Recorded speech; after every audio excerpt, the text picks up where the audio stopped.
আইন অনুযায়ী জুলাই গণহত্যার সঠিক বিচার করার পরামর্শ দিয়েছেন প্রধানমন্ত্রী তারেক রহমান। বলেছেন, স্বৈরাচার সরকারের মতো বিচারের নামে কোনো অবিচার করা যাবে না।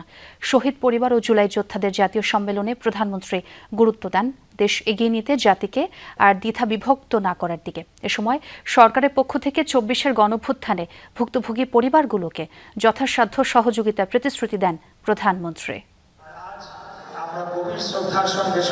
২৪-এর অভ্যুত্থানে শহীদ পরিবার ও জুলাই যোদ্ধাদের দুই সংগঠন রাজধানীর চীন মৈত্রী সম্মেলন কেন্দ্রে আয়োজন করে জাতীয় সম্মেলনের অনুষ্ঠানে প্রধান অতিথি হিসেবে যোগ দেন প্রধানমন্ত্রী তারেক রহমান। যত হত্যা হয়েছে প্রত্যেকটা হত্যার বিচার চাই আমরা।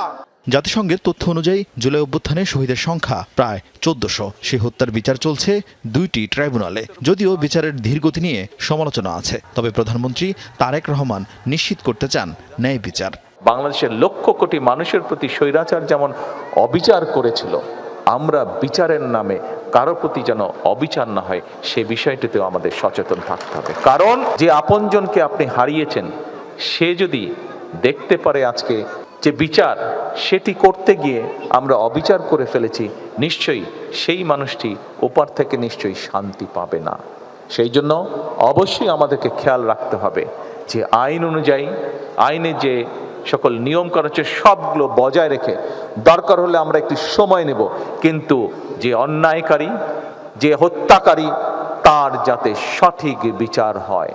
মা খালেদা জিয়া ও ভাই আরাফাত রহমান কোকোর উপর চালানো বিগত সরকারের নিপীড়নের কথা তুলে ধরেন প্রধানমন্ত্রী। তবে বলেন, প্রতিহিংসার রাজনীতি নয়, ঐক্যবদ্ধ জাতি গড়তে চায় তার সরকার। আমরা চাই না জাতিকে দ্বিধা বিভক্ত করে সামনে এগিয়ে যেতে, কারণ জাতিকে বিভক্ত করে দেশকে কখনো সামনে নেওয়া যায় না।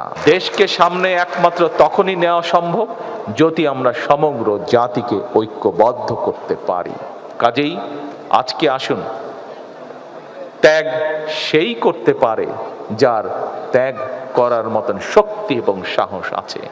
আমাদের মূল উদ্দেশ্য আমি না, আমাদের মূল উদ্দেশ্য হচ্ছে আমরা, আমাদের মূল উদ্দেশ্য হচ্ছে দেশ, আমাদের মূল লক্ষ্য হচ্ছে দেশের জনগণ। এই পর্যায়ে গণপ্রজাতন্ত্রী বাংলাদেশ একজনকে বঞ্চিত করে আরেকজনকে মূল্যায়নের সংস্কৃতির মানসিকতা থেকে সবাইকে বের হয়ে আসার পরামর্শ দেন প্রধানমন্ত্রী তারেক রহমান। তুলে দেন জুলাই স্মৃতিস্মারক। প্রধানমন্ত্রীর হাত থেকে পরবর্তীতে আরিফিন শাকিল, যমুনা নিউজ, ঢাকা। এবং শহীদ পরিবারের সদস্য